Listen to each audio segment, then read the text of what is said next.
I was kind of going through just like some relationship issues. I thought the person I was dealing with was, compensating for their feelings, and they weren't being truly upfront with me and weren't being honest with me. Um, and I thought just compensating for your feelings kind of felt like a sentence that embodied my feeling, but also like something that I hadn't really heard in like R&B or hip hop yet. So yeah, I thought it was a unique word to use, I guess.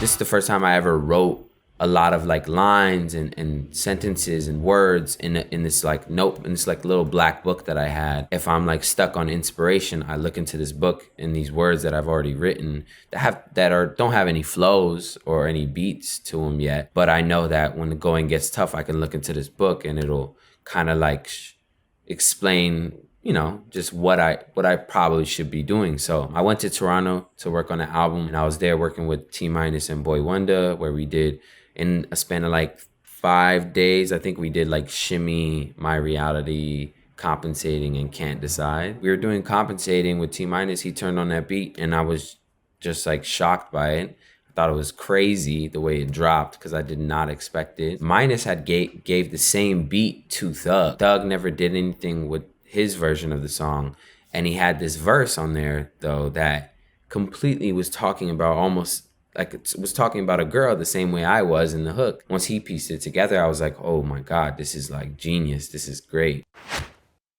Compensating for your feelings. Hey, you know the feeling. The person I was dealing with was making up for knowing that they were wrong, but not really wanting to admit it. You know what I mean? So like we would either argue about something for like 30 minutes and then we'd come to a conclusion at the end where we both agree on the same thing. And I'm like, why, like, were you compensating for your feelings for a good 30 minutes and we could have been on the same page and saw eye to eye? Then I just, I hate to argue, you know what I mean? Especially in a relationship, you want to have something healthy, have something where you both understand each other, where you both are honest with each other. So yeah, that was kind of where the sentence came about. This is what you thought would heal it, but it makes you feel it. Humans' first intention with not agreeing with somebody or combating what someone says usually isn't for the better of the relationship with the other person. It's for themselves. It's a selfish decision to know when you're wrong and still not agree and argue about it. You know what I mean? So I really felt like when someone's compensating for their feelings, they're really just trying to heal themselves because they're just trying to find a way for themselves to feel right, feel and not feel so wrong. Trying things you thought would cheer it, but you grow to fear it. You kind of take for granted your partner sometimes, and you think drinking with your homies or fucking with girls and doing all this random shit is gonna help you kind of get over those feelings or feel like a bigger man. I'm 26 now, so I've started to really like understand the importance of a relationship and the importance of valuing your partner. You know what I mean?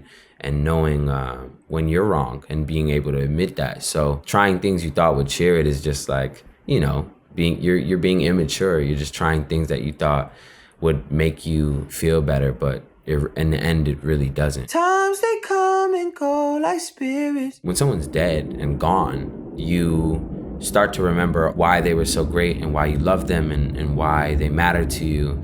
And that was just my way of putting it. Like, these rough times that we're going through are probably nothing compared to lifelong relationship we're supposed to have as human beings. This is just some bullshit. We'll get over it soon. I see the signs the clearest. The problem is, like, at the time when I was writing the song, I was on my petty shit. So I did mean, like, I see the signs the clearest in a petty way, saying like I might have to bounce. It also meant that like I'm starting to understand you. You know what I mean? Things take time before you really understand a person and why they do the things they do.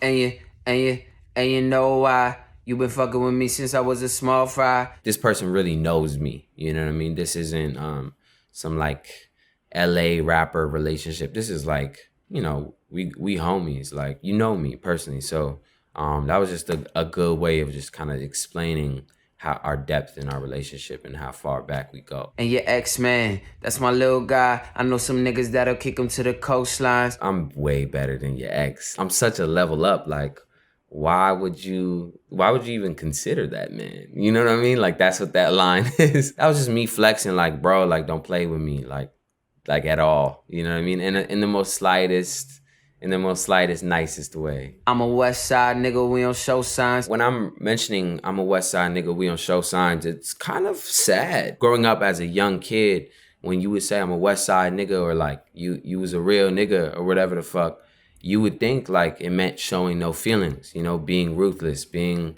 immature, being like careless about things. And that was just kind of like almost like a throwback to my younger days when I say that, you know. That is still within me, you know what I mean? Sometimes I don't know how to be an adult and I just want to be petty and be that ruthless guy. You got some fake friends, they just told lines. The person I was dealing with had some friends that I thought as their partner, saw that they weren't really helping them. You know what I mean? Like me, John and Yost, my homies who you see in all my videos, those are my brothers. We won't lie to each other. You know, like if one of us is fucking up, we gonna tell each other. So for me, it was frustrating to see someone's friends not really give them the truth or the real advice that a true friend would give. That was just kind of like a shot at them. Text, I reply, baby, till my phone die. I'm a really bad texter. I go throughout my day forgetting to charge my phone nonstop. So I think my phone was literally about to die when I wrote that line in Compensating. So I think that was really why that even sparked about, because I was really like, this is a personal issue. I need to let the world know about this.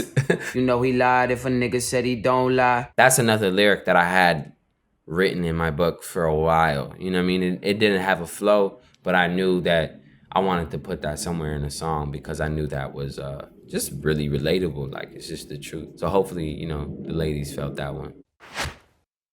I fucked up once again, and you know that I'm never too proud to beg. It's hard to admit that I made my bed, but you know I'ma always wish you the best. When I wrote this section, I kind of knew that I wanted to kind of bash myself, you know what I mean? Because I'm not perfect at all either, and I make mistakes as well, especially as a guy. Like, guys make the dumbest mistakes. Look, bitch, roll inside the Benz. I fucked up once and I got you bent. Fuck all this argument, fuck all this petty shit. I fucked up, you fucked up. Just like, let's go. Like, let's dip. Like, let's smoke one and just shut the fuck up, you know? It's hard to admit that I made my bed, but you know I'ma always wish you the best.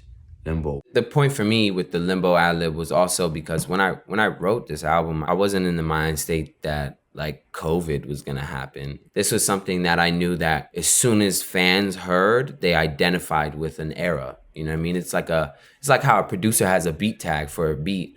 I wanted an album tag. The Limbo comes in right after the I fucked up once again part because it shows you that I'm really caught between two feelings. Like, I'm a bit frustrated with that person, but I also know I fucked up. So I'm really just in the middle. I'm in limbo. Like, I don't know what the fuck I'm doing. I'm still an adult figuring it out. So that was the main point. And also, that shit is just hard. Personally, like, if I get a text, I get the Limbo ad-lib to my phone. Like it's that serious around here. Young Thug would be perfect for anything. A lot of people don't notice in the beginning of his verse. I've listened to the acapella many times when mixing this song. He's like eating midway between like the first couple bars. You can hear him chewing. It's like the hardest shit I've ever heard. It's fire. I loved that. If it didn't have that, I wouldn't even care.